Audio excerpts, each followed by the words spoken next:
السلام علیکم ورحمۃ اللہ وبرکاتہ۔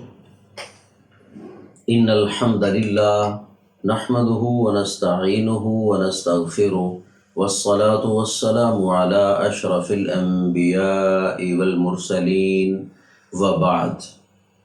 خواتین و حضرات، مسجد کے انتظام و انصرام میں ہمیں حصہ لینا چاہیے، وہ کسی بھی حوالے سے ہو، اس کا تعلق کسی بھی ضرورت سے ہو، مسجد میں صفائی ستھرائی کے حوالے سے ہو، مسجد کے اخراجات کے لحاظ سے ہو، مسجد میں کسی چیز کی ضرورت ہو اس کو پورا کرنا ہو، یا مسجد میں لائٹنگ کا انتظام کرنا ہو۔ ظاہر بات ہے کہ مسجد میں روشنی کی بھی ضرورت ہوتی ہے، اور مسجد میں روشنی کی بھی خاص فضیلت ہے۔ حضرت تمیم الداری رضی اللہ عنہ یہ بہت بڑے عالم تھے اور ماہر قرآن تھے۔ شام سے مدینہ طیبہ پہنچے، ان کا غلام ابو زاد ان کے ساتھ تھا۔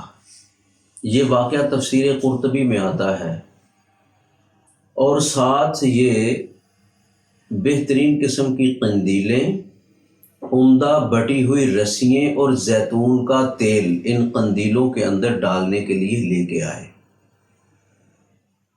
مسجد میں پڑاؤ ڈالا اور اپنے غلام کو حکم دیا کہ قندیلوں کو تیار کرو، بتیوں کو تیار کرو، اور قندیلوں کو مسجد میں لٹکا دو ان رسیوں کے ساتھ باندھ کر۔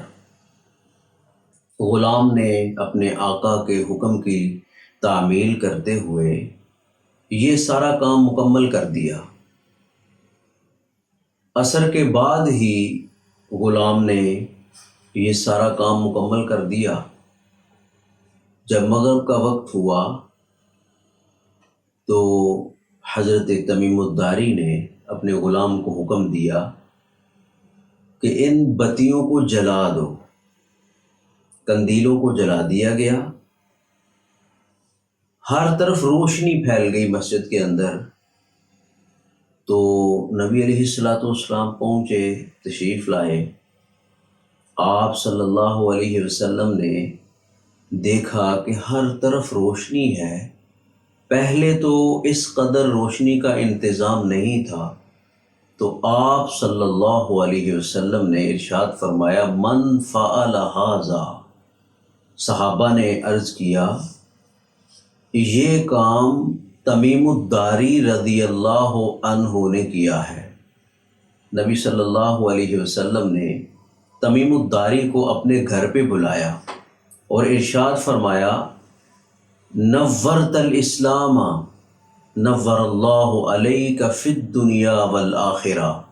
اے تمیم الداری، تو نے اسلام کو روشن کیا ہے، اللہ تعالیٰ تجھے دنیا آخرت میں روشن کرے۔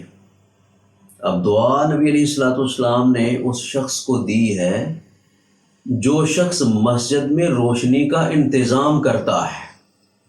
گویا کہ جو انسان مسجد میں روشنی کا انتظام کرے گا، مسجد کو روشن کرے گا، اللہ تعالیٰ اس کی دنیا آخرت کو روشن کر دے گا۔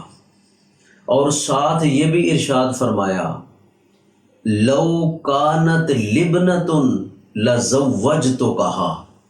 اگر میری کوئی بیٹی ہوتی تو میں اس کا نکاح تیرے ساتھ کر دیتا۔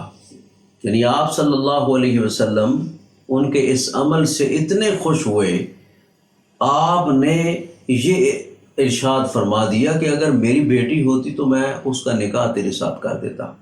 پاس ہی ایک صحابی حضرت نوفل بن حارث رضی اللہ عنہ موجود تھے، اور انہوں نے نبی علیہ السلام کی اس خواہش کو سنا تو فرمانے لگے، یا رسول اللہ صلی اللہ علیہ وسلم، میری ایک بیٹی ہے اور اس کا نام مغیرہ ہے۔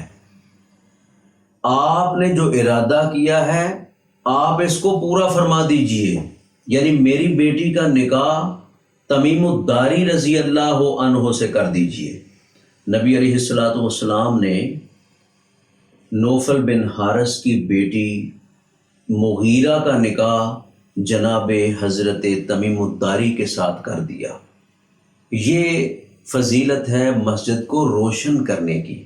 اللہ تعالیٰ سے دعا ہے اللہ تعالیٰ ہمیں مساجد کا، اپنے گھروں کا خادم بنائے۔ وآخر دعوانا ان الحمد للہ رب العالمین۔